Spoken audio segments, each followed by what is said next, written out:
আসসালামু আলাইকুম প্রিয় এইচএসসি শিক্ষার্থীরা, আশা করি সবাই অনেক ভালো আছো। তোমাদের দোয়া আলহামদুলিল্লাহ আমি অনেক ভালো আছি। আজকে আমরা এইচএসসির অর্থনীতির প্রথম ক্লাস নিয়ে তোমাদের মাঝে হাজির হয়েছি, যেটা আর্টস এর স্টুডেন্টের কাছে একটা গলার কাটার মতো মনে হয়, মানে অনেক একটা টাফ সাবজেক্ট মনে হয়। আসলে এটা কোনো টাফ সাবজেক্ট না। যারা এসএসসি লেভেলে একটু বেসিক গণিতের একটু বেসিক ভালো আছে, পরিসংখ্যানটা ভালো বুঝে আসছো, তাদের কাছে এটা আশা করি একদমই ক্লিয়ার হবে, অনেক সহজ হবে। এবং তোমার আর্টস এর যে বাকি সাবজেক্ট গুলো আছে, ইতিহাস, পরিমিতি, ভূগোল, রাষ্ট্রবিজ্ঞান, এইগুলো যে আছে, মানে এই সাবজেক্ট গুলোর তুলনায় এই সাবজেক্টে এ প্লাস তোলা সবচাইতে সহজ, মানে নাম্বার উঠানো সবচেয়ে সহজ।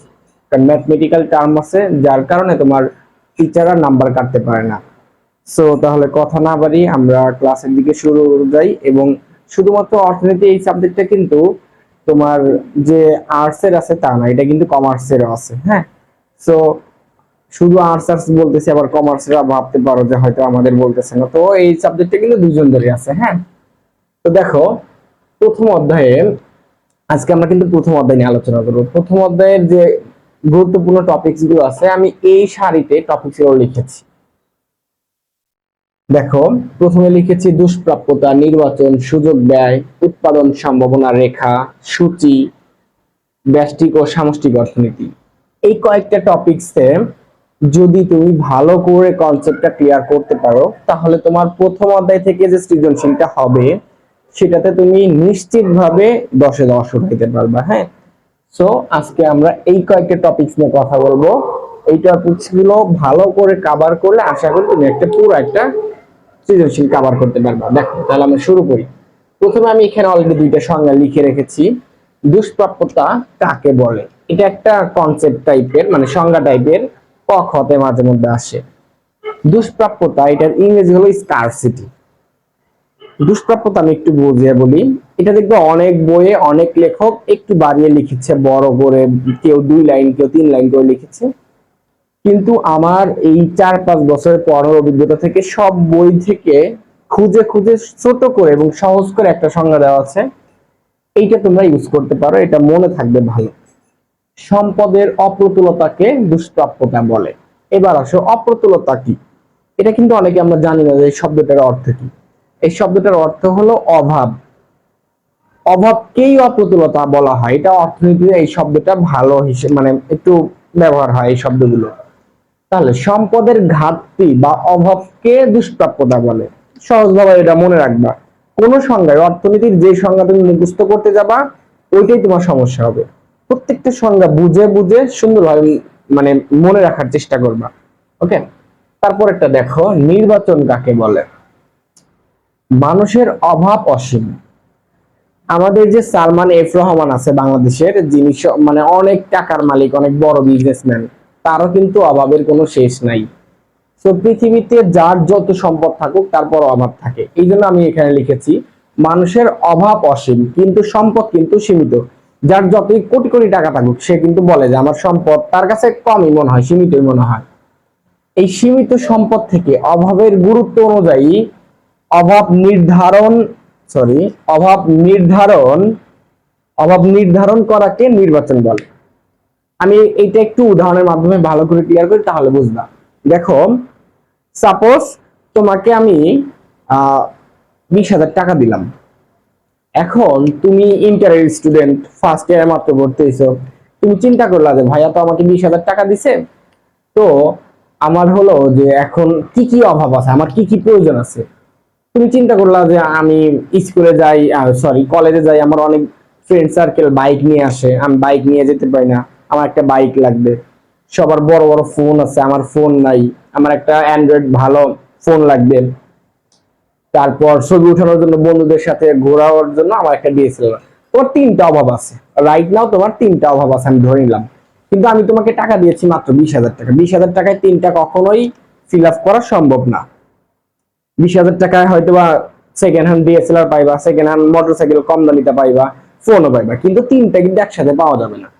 এবার তুমি চিন্তা করবা যে না, যেহেতু আমার সম্পদ সীমিত, মানে 20,000 টাকা, এটা একটা লিমিটেশন আছে, আর তোমার অভাব তো অনেক। হ্যাঁ, তো তুমি এবার চিন্তা করবা যে এই তিনটা অভাবের মধ্যে কোন অভাবটা তোমার সবচেয়ে বেশি প্রয়োজন। তুমি এবার চিন্তা করলা যে না, আমি বাইক পরে কিনতে পারবো, ডিএসএলআর পরে কিনতে পারবো, ফোন থাকলে আমি তো অনলাইনে ইউটিউবে ফেসবুকে কোর্স করতে পারবো, বিভিন্ন ভিডিও দেখতে পারবো, তাহলে এইটা আমার সবচাইতে বেশি নিড, মানে এইটা সবচাইতে বেশি প্রয়োজন। এই যে তুমি তিনটা অভাব থেকে একটা অভাব নির্ধারণ করলা, এই নির্ধারণ করাকে বলা হয় নির্বাচন। I guess clear? দেখো যে মানুষের এই সবগুলো অভাব থেকে একটা অভাবকে নির্ধারণ করে নেওয়াকে নির্বাচন বলে। ক্লিয়ার? তাহলে দুষ্প্রাপ্যতা ও নির্বাচন এই দুটোর মধ্যে কিন্তু একটা পারস্পরিক সম্পর্ক আছে। অনেক সময় পারস্পরিক সম্পর্ক তোমাকে খ নাম্বার ব্যাখ্যা করতে বলবে, এই দুইটা দিয়ে সুন্দরভাবে সেটা ব্যাখ্যা করবো। ওকে, দেখো তারপর আমরা এবার সুযোগ ব্যয় নিয়ে কথা বলবো। সুযোগ ব্যয় বিষয়টা হলো, আমরা প্রথমে একটু সংজ্ঞা টাইপের নিয়ে কথা বলছি, তারপর আমরা ম্যাথমেটিক্যাল টার্ম বা চিত্রগুলো একটু পরে যাচ্ছি। হ্যাঁ, ওকে। দেখো সুযোগ ব্যয়, সুযোগ ব্যয় শব্দটা আমি এখানে সংজ্ঞা লিখবো, তার আগে একটু ভালো করে বোঝায় বলি তোমাকে। সুযোগ ব্যয় হলো এমন যে, ধরো সাপোজ তোমার একটা জমি আছে, হ্যাঁ, 1 খন্ড একটা জমি আছে, এতটুকু একটা জমি আছে। ওই জমিতে তুমি দেখলা যে মানে একটা সিজন থাকে, ধরো একটা সময়ে ধান এবং সরিষা এই দুইটার একটা উৎপাদন মানে করা যাবে ওই জমিতে, একই একটা সিজন। এবার তুমি দেখবা যে দেশের বাজারে বর্তমানে ধানের চাহিদা বা ধানের দাম বেশি নাকি সরিষার দাম বেশি। তুমি দেখলা যে গত বছর ধানের দাম বেশি গিয়েছে, তাহলে আমি ধান চাষ করব। কিন্তু কিছু লোক আবার তোমার পাশ থেকে বলবে যে না করিম সাহেব, আপনি ধান চাষ করবেন না, এবার সরিষার দাম বেশি হওয়ার কথা, সরিষা চাষ করেন। তাহলে এই যে দেখো, ওই জমিতে সর্বোচ্চ ধরো যদি ধান চাষ করা যেত, ধরো 2 মণ ধান হইতো, আর যদি সরিষা চাষ করা হয় তাহলে ধরো 2 মণ সরিষা হবে। এখন তাহলে তার কিন্তু জমি লিমিটেশন, মানে ওইটুকু জমি, কিন্তু তার অভাব বা চিন্তা অনেকগুলো, যে ধানও চাষ করতে চায়, সরিষাও চাষ করতে চায়, কিন্তু যে কোনো একটা করতে হবে। তাহলে এই যে ধান চাষ সে গতবার করেছে, এবার ধানের পরিবর্তে অন্য লোকের কথা শুনে যদি সরিষা চাষ করতে চায়, তাহলে তাকে কি করতে হবে? ধান চাষটা বাদ দিতে হবে, বাদ দিয়ে ওই জমিতে সরিষা চাষ করতে হবে।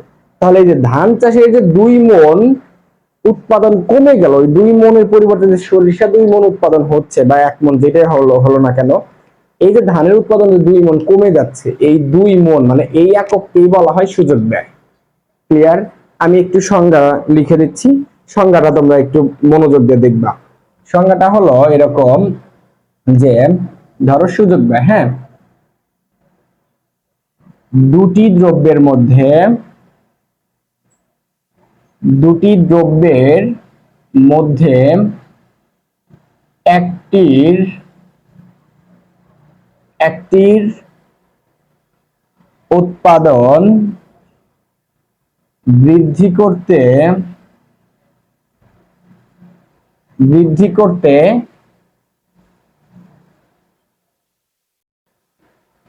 অপর দ্রব্যের যে পরিমাণ একক ছেড়ে দিতে হয় বা বাদ দিতে হয়, ছেড়ে দিতে হয়, সেই পরিমাণকে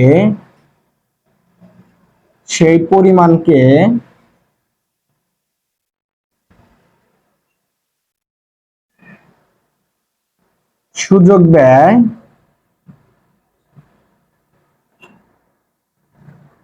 বলা হয়। অর্থাৎ আমি যেটা একটু আগে তোমাকে উদাহরণ দিয়ে বললাম, যে দুটি দ্রব্যের মধ্যে তুমি একটি দ্রব্যের উৎপাদন বাড়াতে চাচ্ছ, কিন্তু তোমার তো জমি বেশি নাই যে তুমি অন্য জায়গায় উৎপাদন করবা, তাহলে একটা উৎপাদন বাড়াতে হলে অন্য দ্রব্যের উৎপাদন কমাতে হবে। এই যে পরিমাণ ছাড় দিবা বা কমাবা, এই ছাড় দেওয়া অংশটাকেই বলা হয় সুযোগ ব্যয়। ক্লিয়ার? ওকে, তাহলে দেখো আমরা এটা একটু চিত্রের মাধ্যমে দেখবো। হ্যাঁ, ধরো যে তোমার জমি এতটুকু জমি, এখানে যদি ধান চাষ করো, তাহলে 40 মণ ধান পাইবা সাপোজ। আর যদি পাট চাষ করো তাহলে 30 মণ পাইবা।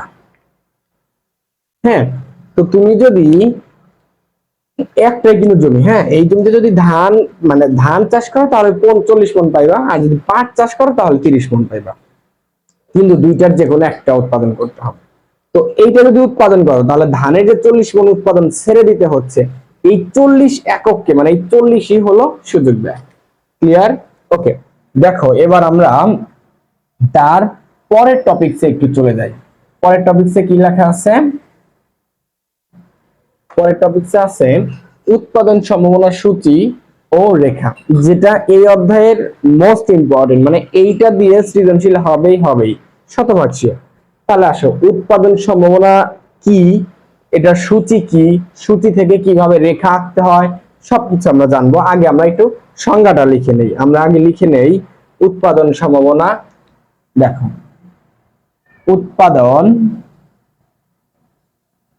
উৎপাদন সম্ভাবনা রেখা, এটার সংজ্ঞাটা আগে লিখে নিচ্ছি। যে আমি আগে লিখে নেই, তারপর তোমাদের বুঝিয়ে দিচ্ছি। হ্যাঁ, দেখো, যে রেখার মাধ্যমে, যে রেখার সাহায্যে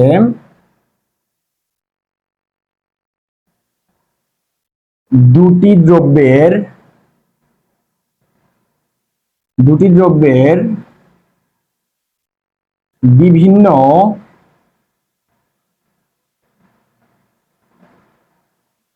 সংমিশ্রণ পাওয়া যায় তাকে উৎপাদন সম্ভাবনা রেখা বলে। দেখো, এটা যখন একটু পরে চিত্রের মাধ্যমে ব্যাখ্যা করব, মানে চক কাগজের মাধ্যমে, তখন ভালো করে বুঝবা। তারপর এখন যতটুকু দেখো বোঝানো যায়। দেখো, যে রেখার সাহায্যে উৎপাদন সম্ভাবনা রেখা, তার মানে কি, এটা একটা রেখা। তাহলে আগে বলবো যে রেখার সাহায্যে দুটি দ্রব্যের বিভিন্ন সংমিশ্রণ পাওয়া যায় তাকে উৎপাদন সম্ভাবনা রেখা বলে। যে রেখার সাহায্যে দুটি দ্রব্যের, মানে দ্রব্য হতে হবে দুটি, এবং বিভিন্ন সংমিশ্রণ পাওয়া যায়, অর্থাৎ একটা জমির মধ্যে এটা কতটুকু উৎপাদন হবে আর এটা কতটুকু উৎপাদন হবে, এই দুইটার একক যদি একসাথে সংমিশ্রণ প্রকাশ করা হয় তাহলে তাকে মানে উৎপাদন সম্ভাবনা রেখা বলে। আসো, এইটা যদি আমরা চিত্রের মাধ্যমে যাই তাহলে তোমরা বেশি ক্লিয়ার হতে পারবা। মানে এইখানে জাস্ট এই সংজ্ঞাটা এইভাবে উঠায় রাখবা, আমরা একটু পরে চিত্রে যাচ্ছি, চিত্রে ভালো করে বুঝতে পারবা। দেখো, ওকে, তাহলে দেখো, এই যে আমরা একটা উৎপাদন সম্ভাবনা সূচি তৈরি করলাম। হ্যাঁ, এই সূচি থেকে এবার আমরা উৎপাদন সম্ভাবনা রেখা আঁকবো। এই যে দেখো, দুটি দ্রব্য, একটা এক্স দ্রব্য, একটা ওয়াই দ্রব্য, আর সংমিশ্রণ দেওয়া আছে। তো এটা থেকে যদি চিত্রটা আঁকতে পারো, তারপর তোমরা এই সংজ্ঞাটা ক্লিয়ার হয়ে যাবা। তো চিত্রটা কিন্তু চক কাগজে হবে, কিন্তু অর্থনীতির স্টুডেন্টদের সবসময় চক কাগজ লাগে না। তোমরা সবসময় হাতে প্র্যাকটিস করতে করতে এমন হবে যে পরীক্ষাতে চক কাগজ দিলেও করবা, না দিলেও করবা। হ্যাঁ, দেখো, একদমই ইজি ভাবে আমরা চিত্রটা তৈরি করব। ফার্স্ট অফ অল আমরা একটা লম্ব, মানে আনুভূমিক ও ভূমি লেখা নিলাম। দেখো, এটা এক্স দিলাম, এটা ও মানে 0, এটা ওয়াই দিলাম। এই বিষয়টা আগে একটু ক্লিয়ার করি। তোমরা বলতেছো যে ভাইয়া চক কাগজ তো এরকম হয় না, অনেকে প্রশ্ন করতে পারো। চক কাগজ হয়, তোমরা এসএসসি তে করে আসছো যে চক কাগজ হয় এরকম এরকম, এখানে এই যে এরকম এরকম দাগ থাকে, তাই না? তোমরা এরকম করে আসছো, এই যে এইখানে দাগ দাও, এটা হলো এক্স ড্যাশ, এটা এক্স, এটা এক্স ড্যাশ দাও, এটা এক্স, এটা ওয়াই ড্যাশ, আর এটা ওয়াই। এইভাবে করছো তোমরা, মানে এরকম থাকছে, মাঝখান দিয়ে দাগ দিচ্ছে। কিন্তু দেখো তো একটা বিষয়, এখানে এক্স এবং ওয়াই দ্রব্যের যে মানগুলো সবগুলো কি ধনাত্মক মান, মানে প্লাস মান।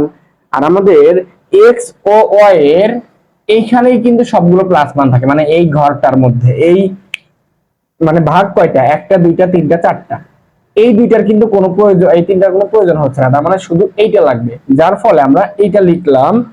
এই জন্য আমরা, অনেকে আবার এটা বুঝতে পারবে না, যার জন্য একটু বুঝিয়ে দিলাম। দেখো, তারপরে এবার খেয়াল করবা যে এক্স এর যে মানগুলো আর ওয়াই এর মানগুলো, এই মানগুলো, এক্স এর মান হাইস্ট আছে কত 18, ওয়াই এর মান আছে হাইস্ট 18, তার মানে 5, 10, 15, 20 এইভাবে মানগুলো নিলে আমরা করতে পারবো।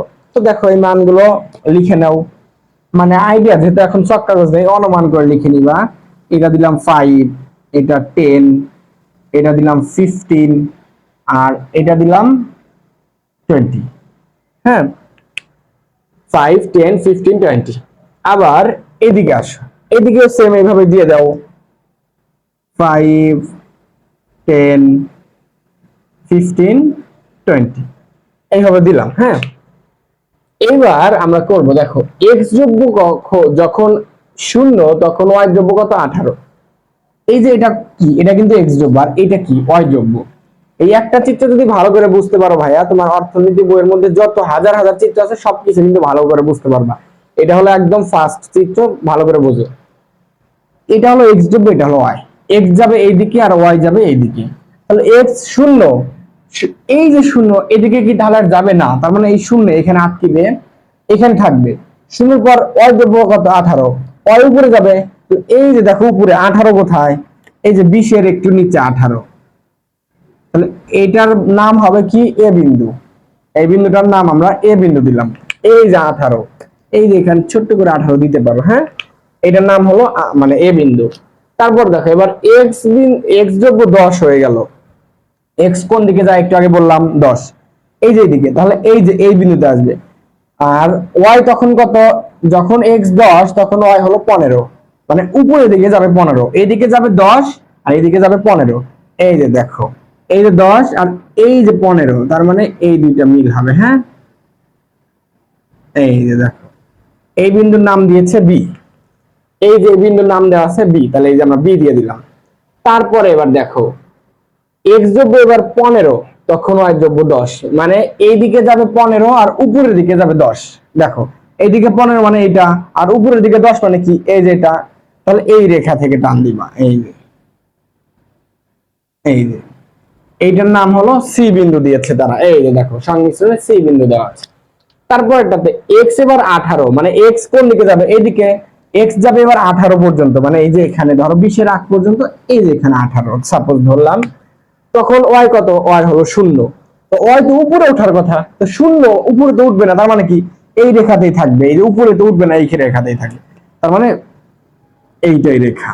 তাহলে এটার নাম দিলাম আমরা হলো কি বি বিন্দু।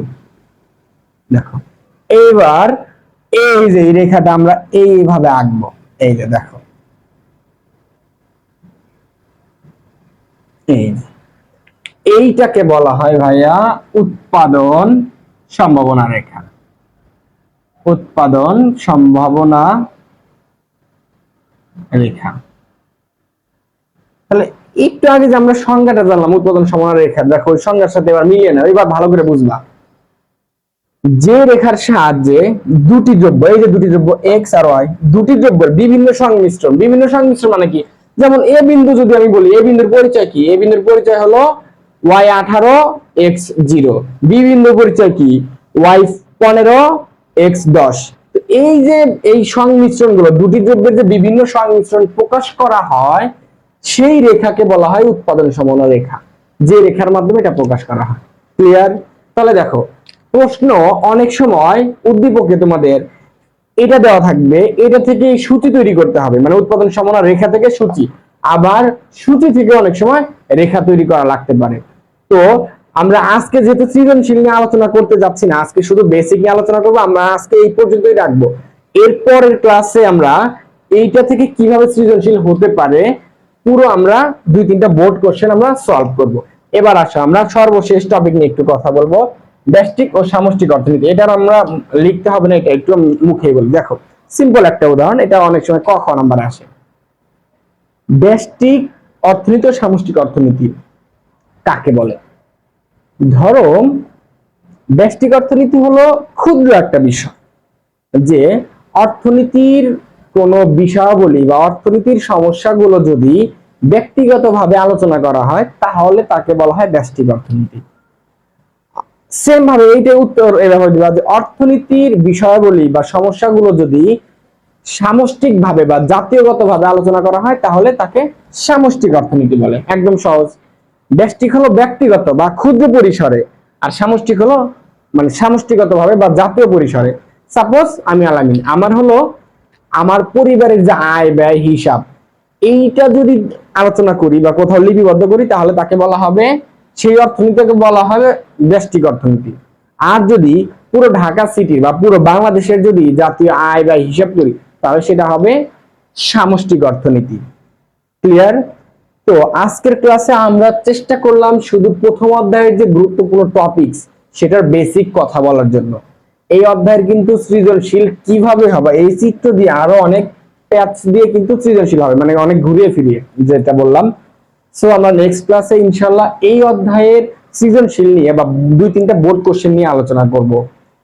আজকে এই পর্যন্তই, পরবর্তী ক্লাসে ইনশাআল্লাহ সবার সাথে দেখা হবে।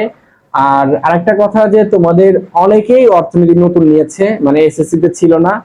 সো তোমাদের পরিচিত যত ফ্রেন্ড সার্কেল আছে সবাইকে এই ভিডিওতে মেনশন দিবা, শেয়ার দিবা, তাহলে তারাও তোমাদের মতো এই ভিডিও থেকে উপকৃত হতে পারবে।